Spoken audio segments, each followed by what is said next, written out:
The last video I uploaded on this channel got a copyright strike. I showed a photo of a VRChat avatar from their store page for 1 second in the intro. Admittedly, it was from the perspective that was critical of the avatar. I called it uncanny. Unpractical, uncanny, and overproduced. The creator of said avatar never made it past the intro. They watched 12 seconds of the video and got angry, and then decided to copyright strike the video. YouTube always sides with the claimant initially. That's how their system is built. So the video was taken down. I got a strike on my channel, 3 strikes you're out, channel deleted. And I tried to salvage the situation.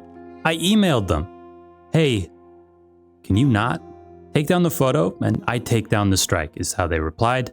Ultimately, I quickly edited the video, removing the 1 second showing the avatar and re-uploaded it. The person who issued the strike took it off after I did this. I really don't know what was going through their head, and we'll talk more about it later, but I really got wondering, can people really do this? Like, let's say I countered it, counterclaim, and it went all the way to court because neither of us let up. What would the court decide? There's constant talk about avatar terms of service and how that applies to people who purchase avatars and assets. But how much of that is illegally binding when it comes to your own rights? And especially towards people who never purchased the avatar and are instead featuring others using it in content like a YouTube video. B-roll. What I did, showing the store page photo. I want to answer that. If you are an avatar or asset creator, if you are somebody who has bought avatars in the past, who has an interest in editing those avatars, or you make any type of content featuring VRChat in any way, I'd recommend you watch just so you have a better idea of what is legally applicable in these situations. And what parts of terms of service are basically useless, void, not applicable. 1, 2, 3. Oh my god, I can't hold my breath that long.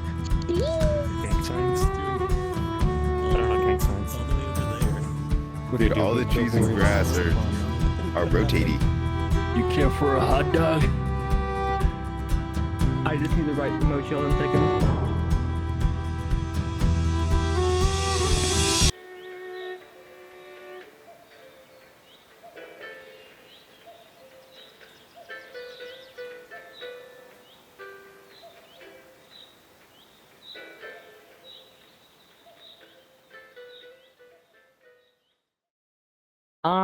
Okay.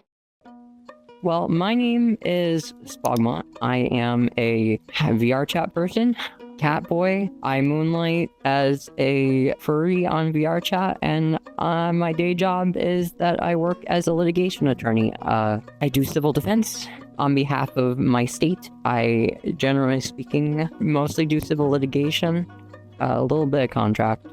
In order to get a full picture over everything, you need to understand 3 core things: copyright, fair use, and DMCA. Now, these 3 things all influence one another, but they're all there for basically the same reason. They exist to make sure that your creations are protected under the law. So, copyright. B-roll, this is a new segment of the video.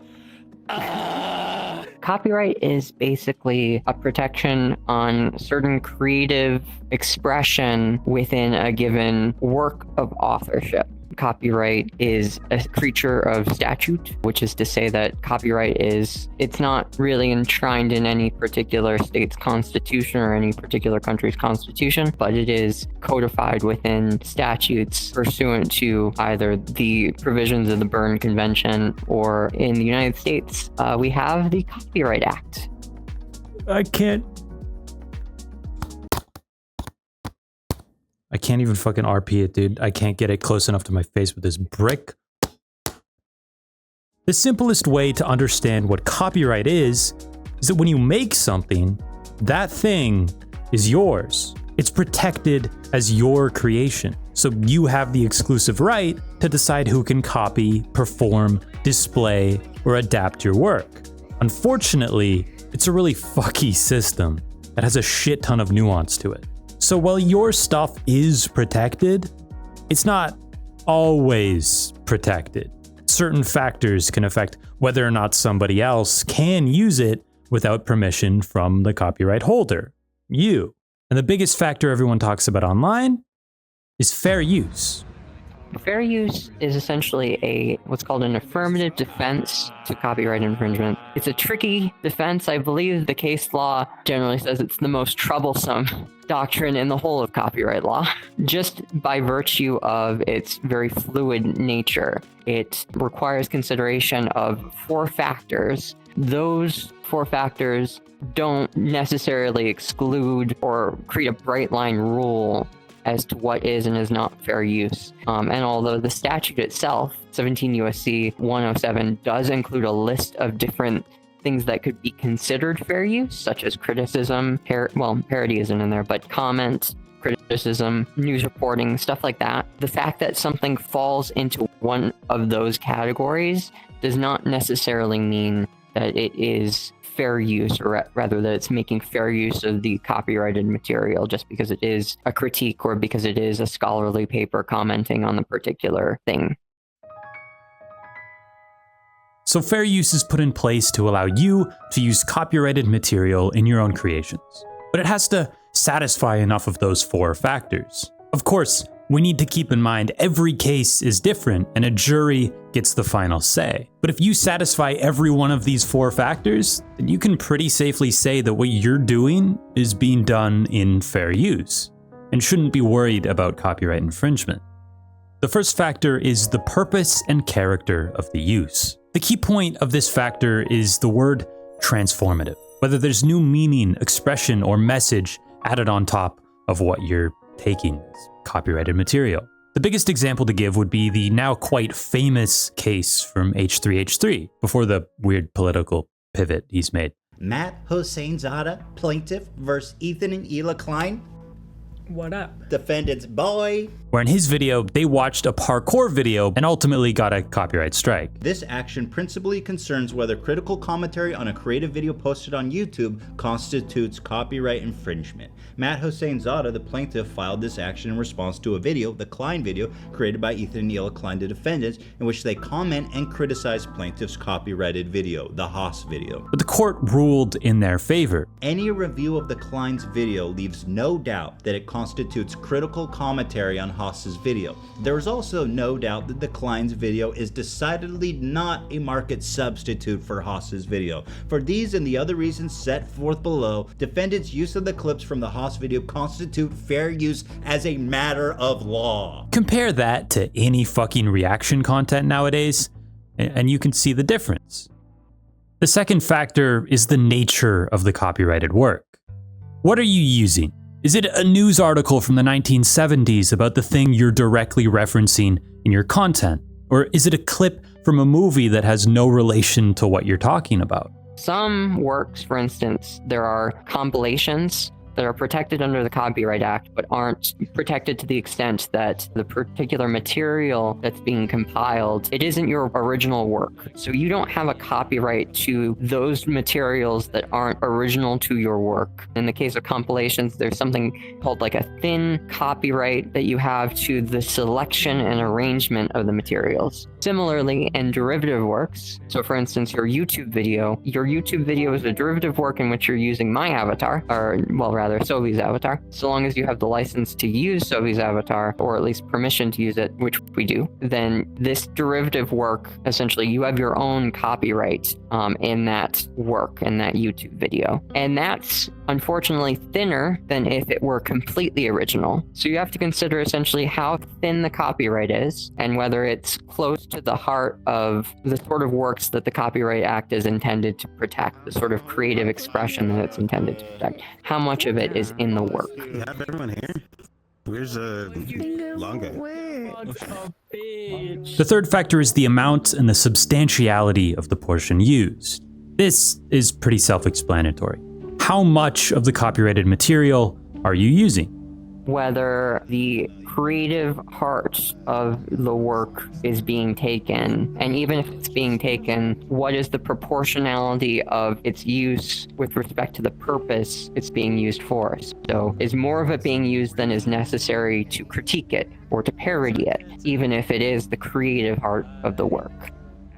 And the last factor is the effect of the use upon the potential market. Does the new work affect the original work's ability to make money? Does it occupy the same space and market as the original work? Something very important to consider as well is that this doesn't consider whether or not you are lowering the value of the original work by criticizing it. It's the effect on the market, which is different. So you take all these 4 factors and weigh them to figure out whether the material in question is fair use or not. And it's very case by case. But let's say you are the one whose copyright is being infringed upon. You appear in one of those React videos and they literally say nothing over or about the video itself and just steal your video. You want to take it down. This is where the DMCA comes in, the Digital Millennium Copyright Act. I was watching your it's normally like $3. We'll mark it down for You see, when copyright law was first written, the internet didn't exist. Nobody could have foreseen the way tech has advanced. But it happened, and the law needs to catch up. So eventually, among other additions to copyright law, the DMCA came into play. It does a couple of things. One, it makes you as a creator have the ability to file takedown notices against people who are abusing your copyright online. And 2, it safeguards those companies that host the copyrighted material from being liable. So it's not YouTube that gets in trouble, it's the uploader. Copyright strikes are a creature of YouTube's own history of litigation. The DMCA is one of the more recent amendments to the Copyright Act, and one of its key provisions, specifically 17 USC 512, creates what's called a safe harbor for internet content providers like YouTube. Anything you could think of with respect to acting as a platform for digital content. In the case of YouTube, in exchange for obtaining safe harbor, which is to say that you cannot sue them for damages vicariously if something is posted on their platform that infringes your copyright. They're required to follow a series of procedures for taking down offending or infringing content when they receive a valid DMCA notice, and putting it back up if they receive a counter notification, and then taking it down again if the copyright creator comes back and shows proof that they filed a lawsuit to enjoin the infringing content. Those are the takedown provisions and then the putback provisions. But in addition to that, there is a provision of 512 that requires YouTube to address repeat infringers, to remove repeat infringers from the platform. That is the purpose that copyright strikes serve. Your 3 strikes is essentially the number of times you've infringed, and they're required pursuant to that statute to remove you from the platform if you are a repeat infringer, if you have 3 strikes. Well, why do people go for high fives? Why not low fives? Don't gotta put your arm up. You save a lot of energy. You know? So with an understanding of what we're dealing with now, we can get into the meat and potatoes. Specific examples of certain situations that I, and potentially you as content creators, would be interested in knowing the answers to. Alright, 5 seconds. Who's a key or puts in the legs? Oh yeah. Hey, this is what I'm having. Shut up. Okay, you may not have anything that does have chocolate in here. I'm sorry. Have the color anyway. Don't look at me, bro. I can't pose like that.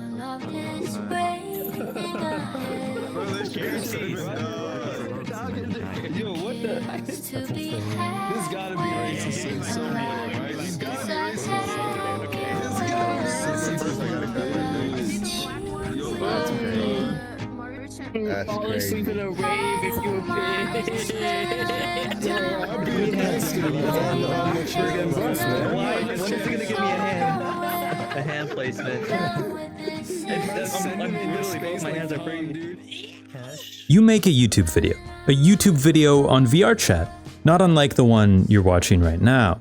And in that video, you use B-roll of people in game. Very common. They're using whatever avatars they want. It's a mix of all different types. Personal creations, yes, but also purchased avatars. The creator of the avatar that gets shown in the B-roll sees the video. They don't like the fact that their creation is being featured, so they issue a copyright strike. Is this okay? Would I think that that hypothetical is fair use? I tend to think, just based upon the information provided, no. The purpose isn't clearly a traditional fair use purpose. The first element in that sense, or the first factor, is arguable because it's kind of incidental, but at the same time, you're going to run into the issue of, well, comparing it to just taking a picture on the street. Yeah, you also just have to get people's permission. It would at least weigh against fair use. The second factor, it depends on the nature of the avatar. Specifically, there are a lot of kit-bashed avatars that have a thinner copyright in that sense, aren't as close to the creative value that the Copyright Act is intended to protect, but it's probably going to be enough, even in the case of a kit-bashed avatar. And then when you look at the third factor, you're essentially taking the heart of the avatar, you're taking it in sort of a different way, but you're still taking a lot of it. And again, there isn't any clear purpose for that, which is sort of within the ken of copyright. And then with respect to the fourth, I think there really wouldn't be any market harm for the avatar itself, but they also have the right to license derivative works. And so you are kind of impacting that by using the work without getting permission. And again, you're not clearly using it for parody or critique. That is kind of borderline again, but I would say it falls again on the side of, or weighs against there being fair use in this case. I think probably no fair use. Hey, this is editing me. I just wanted to come in here and interrupt because in the edit, I think I make it too smooth. I seem too chill about all this and don't react viscerally enough. So, this is crazy. What the hell? If you can't record people in Publix, how are you supposed to make any content in any way about this game? I'm thinking about it now, actually. You're probably fine. Most people don't hold the copyright over the avatars that they use, and then the creators aren't really people who are going to shoot out copyright strikes all the time. But it's so finicky. My point is, watch the rest of the video and understand what's up. But if you are a creator, be very careful and aware of the potential of this stuff happening. And when choosing clips you show and what avatars you feature, be aware of who made them and whether there could be a problem. This is so insane. If this is absolutely true, holy shit. Okay, we can go back now and you can see what I mean with, I seem too chill about all this. I'm not. I'm really not. It's just the way this is edited and scripted. So, what the fuck? There's an unfortunate reality that content creators need to accept. If you make a video featuring an avatar and you don't own the copyright of it, that video can be struck down. Fair use is a fickle thing, and you need to satisfy enough of those 4 points talked about in order to qualify. If you are simply using it in B-roll, then it's not good enough. And if you can't wrap your head around that, let me reshape it a little. Let's say the video you make is on the amazing mission around the moon, the Artemis II mission. It was legitimately so cool seeing what they were able to do. You have the capsule with the astronauts in it, and you have the astronauts. And to represent the astronauts, you use Mickey Mouse, Mario, Goku, and Bart Simpson. And it's not your recreation of those characters. It is those characters, straight from their games. You ripped them. No shit, these companies aren't going to be happy that you are using their characters, their IPs, their copyright for this completely unrelated thing. But is it any different if you switch out those characters for VRChat avatars?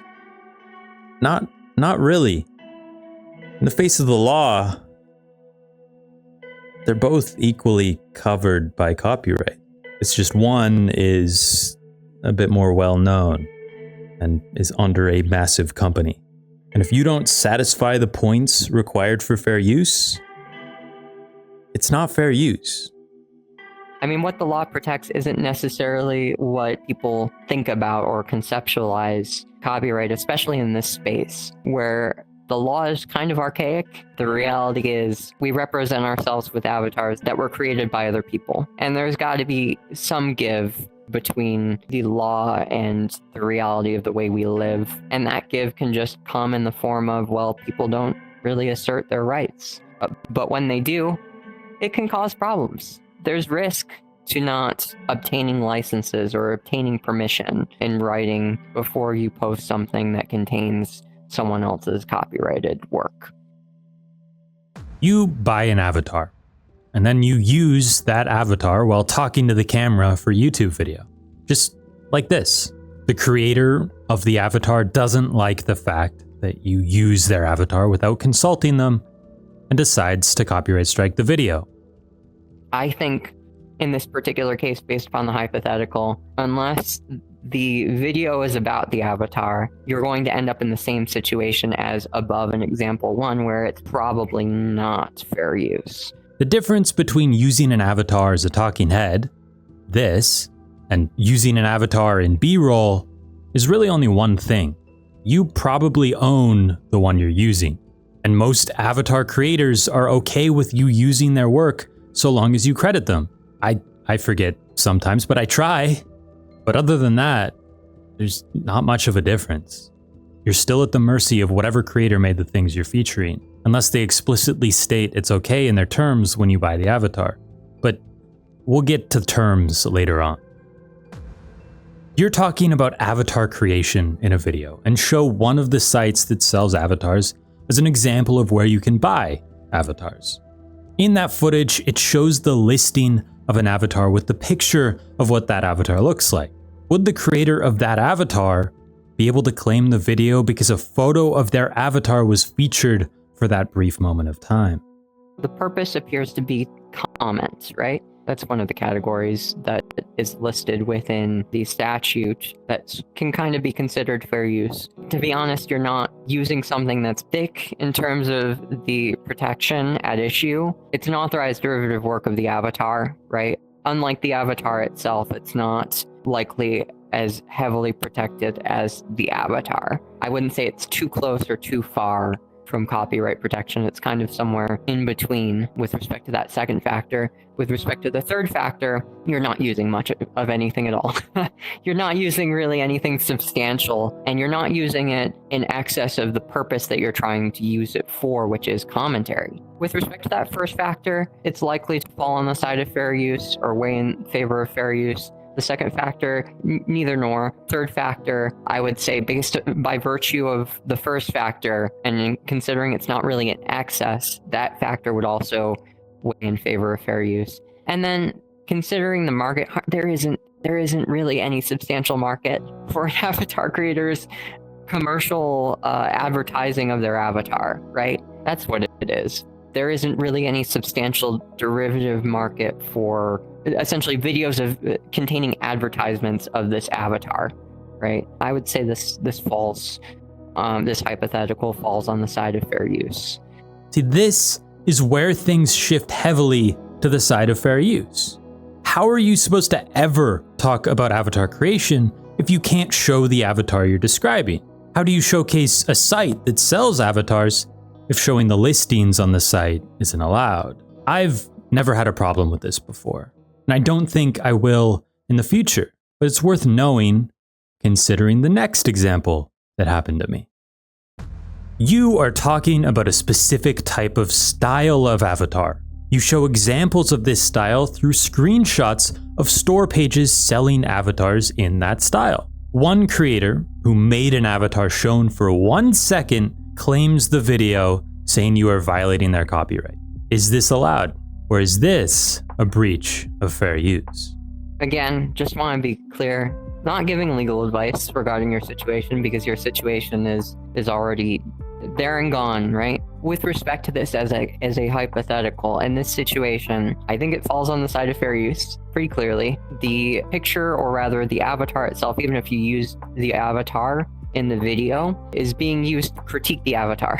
It's being used to critique the style of the avatar and even to make comment regarding the style of the avatar as an example. And it's not being used too substantially either, even if it is closer to the heart of what copyright is intended to protect, the second factor doesn't really weigh too heavily here because it is critique. The first and second, by virtue of that, I would say weigh in favor of copyright protection. And then, of course, there is no derivative market for critique of an avatar or of avatar styles in general. As for the market harm to the avatar itself, if there is any, that's something we accept as a matter of public policy because we want to encourage critique. With respect to that factor as well, I would say it weighs in favor of there being fair use. And I think the use of the avatar in that particular video for the purposes of critique is probably fair use.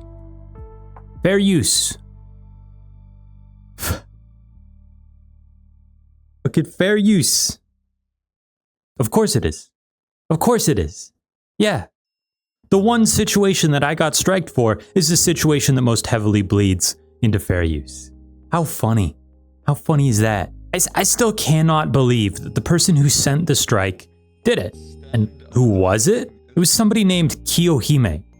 I've never shown any of their avatars before in any of my videos, and I never will. At least, not intentionally. When it comes to B-roll I do use, I really try to just feature my friends. Because at least then, there's some level of knowing that the avatars used are either custom or from people who aren't anal about their stuff appearing in videos. Every time I make one of these videos, I am just hoping that the creators of the avatars featured don't strike me down. I am hoping that the creators of the worlds featured don't strike me down. Not all of the videos, of course. Some of them are very clearly fair use. When I make a video talking about specific game worlds and my thoughts on them, I know I'm satisfying enough of those 4 points. When I criticize or talk about a specific avatar or avatar creation in general, that should also be fair use. But everything else, it's fair game, not fair use. I've come to realize that, and it's kind of crazy to think about. Complimentary egg. Why? I pressed it and it took a fucking thing of you. That's so cool. And right now I'm on desk. See, this is all an animation I did with you. I can't get my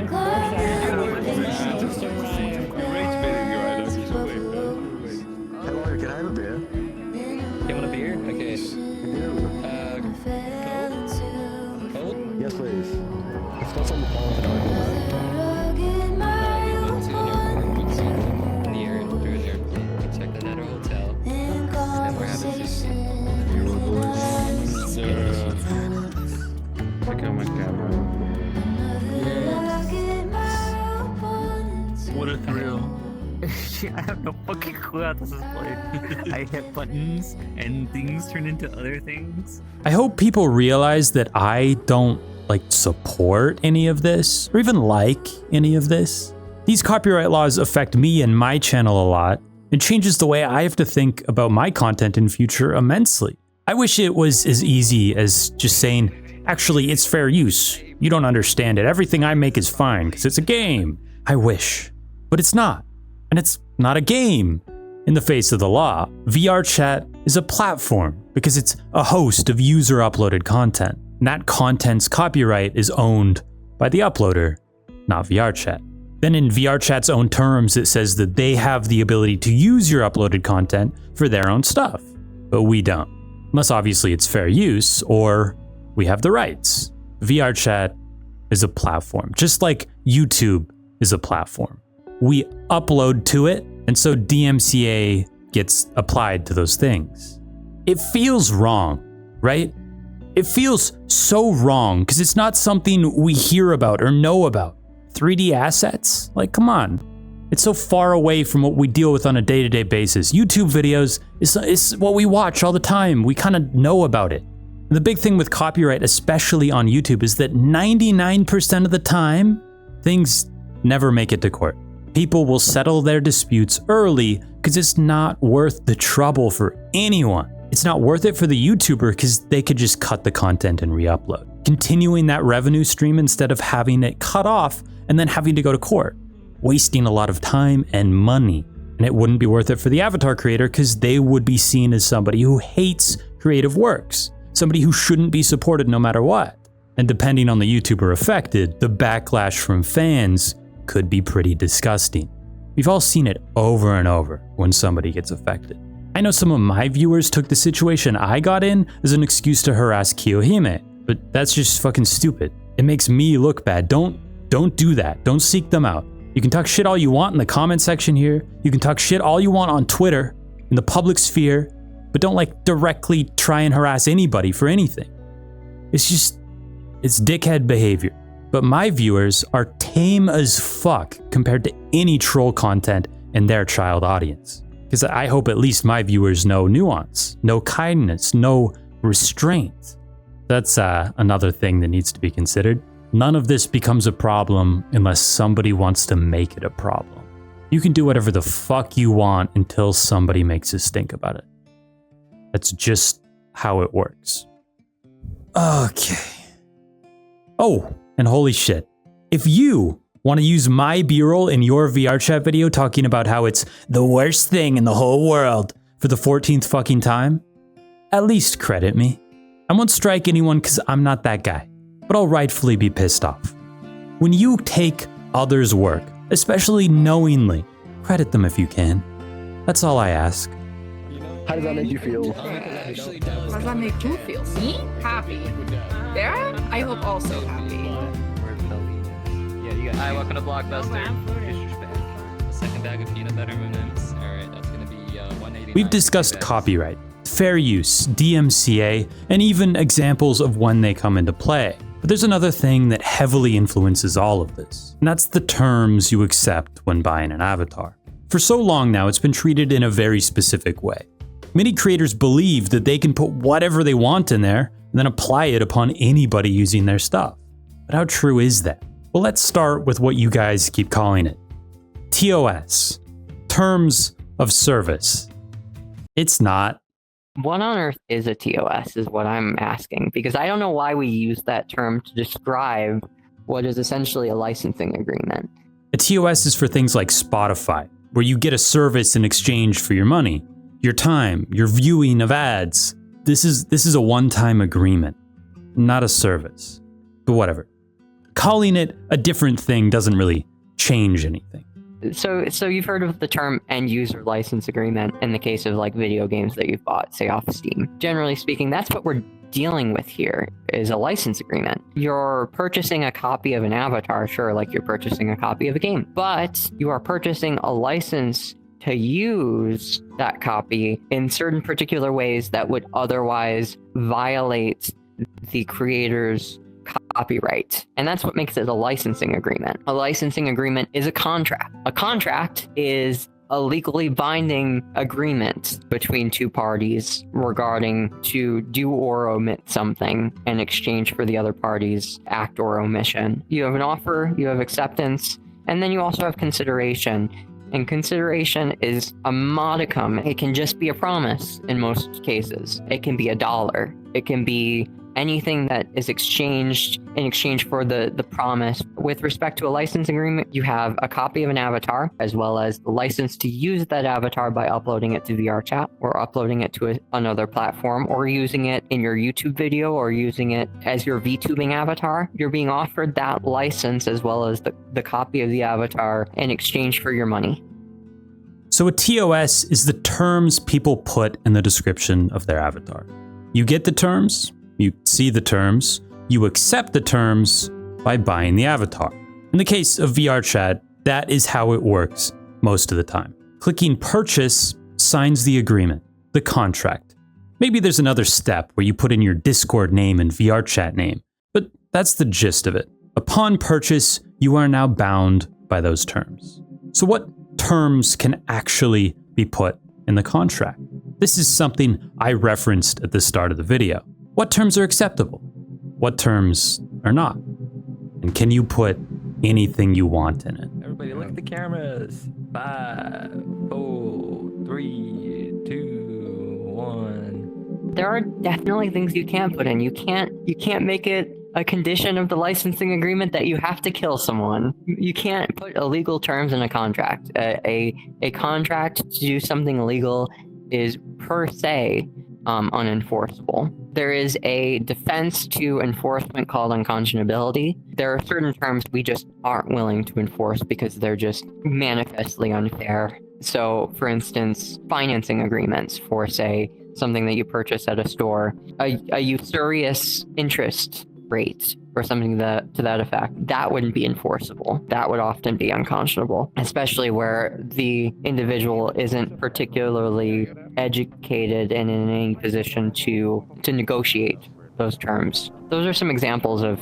stuff that wouldn't be enforceable. But generally speaking, if they want to ask you to like run a mile in order to obtain a license to their avatar, they could. So it's some more ridiculous things like that are enforceable. If we're talking about terms that prohibit engaging in sexually provocative activities in your avatar, even if it's made for it, those would in theory be enforceable. Even if you may not like it, you would be breaching the licensing agreement if you use the avatar in that particular way and you purchase the avatar. All right, so you can't list things that are unconscionable.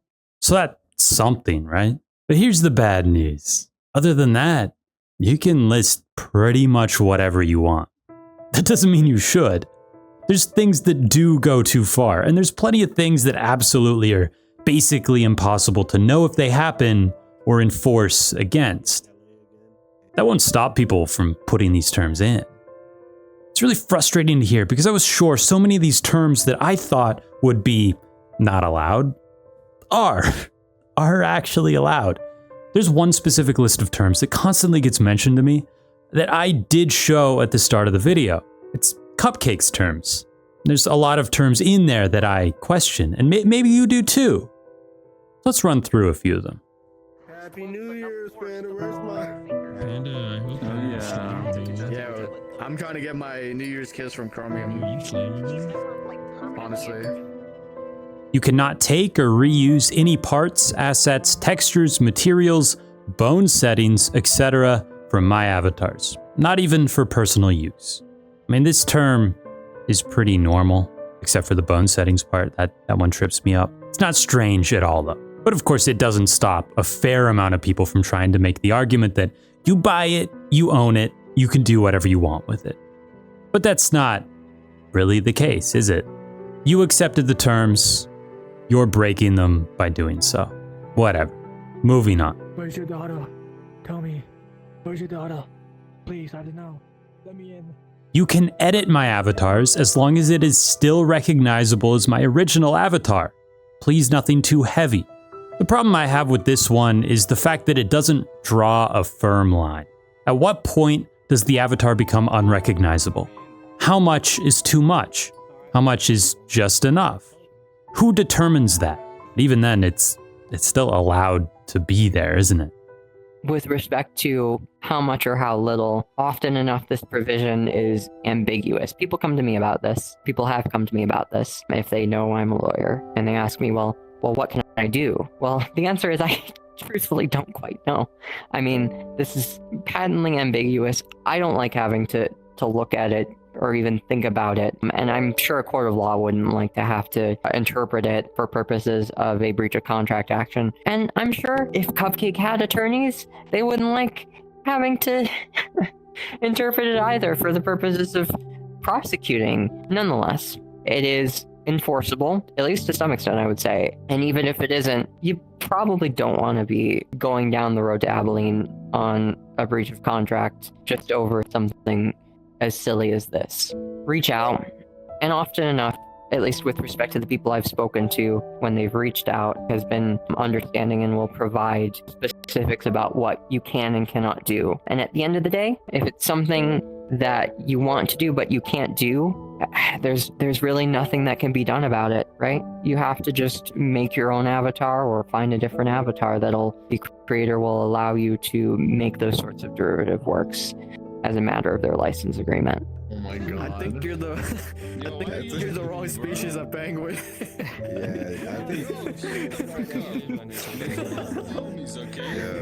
I think you were adopted. You cannot make gender-bend versions of my models, or edit other models to look like my models. My models are my designs. By doing that, you will be plagiarizing my work. This is kind of the same problem with the last term for me. Let's say you want to make a female avatar have smaller tits, but it's still female, and it's still recognizable as your avatar. Is that too much? And then editing another model to look like yours, I don't know how to say it, but like, they all look the fucking same.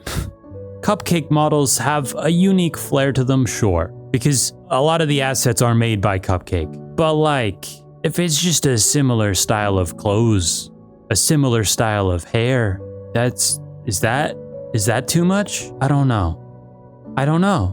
Nobody knows. And who determines it? We don't know. But still, the term's allowed to be put in, even though it's vague. Yo, friends. Where are you? Yo, fuck it, we ball. If you wish to use my models for any kind of media, you must credit me as the creator and link my shop somewhere clearly visible. This is the term that's kinda got referenced throughout the video. Because of this term, which is totally normal and allowed, you have to do what is requested. But then once you do, you're kind of free to do whatever you want with it. You have the license, you don't need to worry about it. But if it's a friend who has the avatar, you didn't agree to that term. You didn't agree to the contract. You never bought the avatar. But you also don't hold the license. The licensing agreement is between the creator of the avatar and the person who's purchasing the avatar. It is not between the creator and everyone. Only the creator and the person purchasing the avatar are bound by that licensing agreement, by the terms of that agreement. So, if your friend purchased an avatar and you want to use it in your video, you aren't necessarily bound by the terms of the license agreement that your friend entered into when he purchased the avatar. That's good and bad because you don't have a license to use the avatar, but at the same time, you aren't subject to whatever prohibitions are in the licensing agreement. It's a mess. It's a real mess, but that's just Cupcake. And Cupcake's terms, though unliked by a lot of people, don't have anything in them that are too much. In fact, every term is acceptable to be put in there. But there's plenty of people who do go a little too far. Kiyohime, the one who copyright striked me, the one who then went on a rant about something irrelevant in their community and called me trash. After everything went down, they updated their terms on their store. This brings up two things of contention. Come over here, young stranger. I need help. They thought I was just rotten flesh, but merely I'm a British person. Can you please help me out of this furnace? The first thing is this. The new terms seem very, very wrong. Some are fine. Normal asks, like don't re-upload, redistribute, resell, leak, or share the avatar files. That's totally normal. Everyone should have that in their terms. Other things just go completely against fair use, which is law. Unfortunately, most of it is just matter of course, breach of contract. If you are a party to the contract, I think editing, blurring, cropping, or modifying promotional images of your media, if you're not a party to the contract and they're claiming copyright infringement, they're essentially issuing DMCA notices for that sort of behavior. They're really running the risk if they take it down the road dabbling toward a lawsuit, which is what they're going to have to do if the content creator issues a counterclaim. The video has to be put back unless the avatar creator shows proof that they've sued for an injunction, right? She's really risking that she will be liable for what is essentially a bad faith takedown notice, because in a lot of cases, just editing, blurring, cropping, or modifying promotional images, that's going to be fair use. So trying to enforce that provision of her license agreement on a non-party as a matter of under the DMCA by striking a content creator's content on YouTube, that's risky. Using renders or product images for your own content, again, that's the same thing essentially. Using my avatars or any of my promotional materials, including but not limited to images and videos for commentary, critique, drama videos, or reaction content, if it's enforced against you and you're not a party to the contract, not only do I think that that's probably a very risky provision to enforce against anyone by striking their video, that's describing fair use. And fair use isn't infringement, and therefore it would be misrepresenting that the particular content that you're striking is actually infringing. You're really risking liability pursuant to subsection F of the DMCA. Even if you are a party to the contract, I think you could argue, as a matter of public policy, a permanent review embargo on your avatar. You can't prevent people from reviewing your product as a matter of public policy when your product is publicly available. Just like how they made Keanu Reeves from Fortnite into a real person. Same principle, I think. Oh my god. They put him into a game as well. They put him in another game. And then they made him in real life. The second thing is that they updated their terms. Do these terms get applied retroactively? No, right? But for some reason, some creators think that they can do this. You can't amend the terms after the contract is entered unless there's an agreement by both parties to amend the terms. There's a lot of very clear case law that, especially with respect to anticipatory repudiation, you can't just refuse to comply with an agreement that you entered because you want to vary the terms. This avatar creator can't refuse to honor the license just because someone is now breaching some provision of the license that was just added after the party in this example purchased the avatar. Take a look at this screenshot of an avatar term shared in a Discord server I'm in. I don't know what creator it's from, but it doesn't really matter. This term, no matter where it's from, is just wrong. See, the problem is that if you can put whatever terms you want at any later date, then you can put things in there that are so against what was originally agreed to.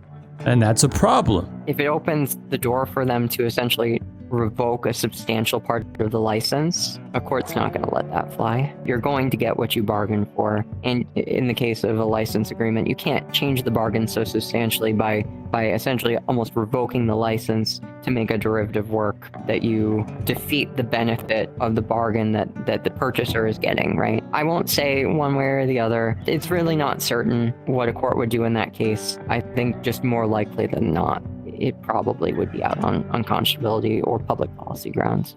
But that's just one thing. The other issue is that these aren't terms of service, like we spoke about before. These are terms and conditions. It's a licensing contract. It's a one-time thing. Terms of service are from companies that provide a continuous service that you agree to continue receiving the service. And when those terms are updated, you have to be notified and agree to the terms for them to apply and then continue receiving the service. You probably know about this. When Spotify updates their terms, you get a big pop-up that says, in order to continue using this app, you need to accept our new terms. You can't do that with an avatar. You're not receiving an ongoing service. And with respect to the term, how long that service is being done, there's nothing like that in this licensing agreement. The licensing agreement doesn't have a fixed term, and it doesn't contemplate, in most cases, amendment at a later date. There's nothing you could say or nothing in here that you could latch onto that would allow you to enforce these new terms of your licensing agreement, which weren't there before when I or you purchased their avatar against us. The terms you agreed to at the time of purchase are the only ones that apply. Any change requires you to be notified, 1, and agreed to, 2. If neither are happening, those changed terms are no better than air. Top 10 goated cook chip techniques. This came down. Smoking like a sinner in a dream. Your mother. What happened to you, man? Fantasy lightness in between. No. I found you just like an open window inside a new. Now you've probably been sitting there thinking, what are the consequences even if I break these terms? And most likely, they'll never know. And if you don't get caught, nothing. Nothing at all. But if you do get caught, you could lose the avatar, like getting it removed, getting put on a blacklist for future purchases, etc., etc. It really depends on the creator. But at the end of the day, those are nothing. Nothing at all. The real thing worth worrying about is the fact that you could get sued. You could get sued for breach of contract, and the consequences of that could be pretty bad considering the simple cost of legal fees. Generally speaking, at minimum, they'd have a claim for breach of contract against you. What, if any, damages they would be entitled to? I truthfully don't know. Maybe none. Maybe liquidated damages, if there was a provision for liquidated damages, which there isn't in most of these agreements. But usually it's just an injunction to stop you from using the avatar going forward or something to that effect. So, avatar creators, if you want to have good terms, make sure they are in a very visible place and aren't too crazy. Because if they are, ladies and gentlemen, my recommendation to avoid any problems, if you see any creator put terms that you question or don't like the sound of, don't buy from that creator. Don't do it. Use your money as a message. Support creators who respect you and respect the work you make. Support creators who don't go on a power trip and cause drama. Support creators you know personally, and support creators who know what the law can and can't do for them. And now, I think we've gone over everything. Hopefully, you learned something. And yet, no, everything mentioned in this video is not legal advice, and also not set in stone. Every case is different. Every case is unique. You need your own lawyers for your own case. And law continues to change over time, and it's different throughout the world.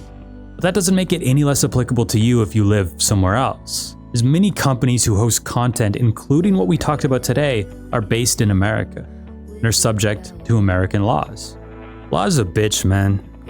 I tried to make this as smooth as possible, but legalese sucks. Thank you so much, Spogmot, for your assistance in this video. I wouldn't have been able to make it without your help in the interview. And thank you 10,000 times to my patrons. You guys make me keep wanting to upload through all the shit that gets thrown my way for daring to say anything positive about VRChat. And thank you for watching this far. You are the 1%. Because this is the end of the video. Most people don't make it this far.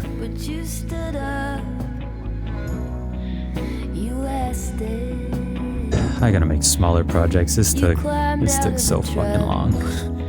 When you crashed it, you do with your power. What will you do? That was the end of the script. Is there anyone else I was meant to thank? Thank you.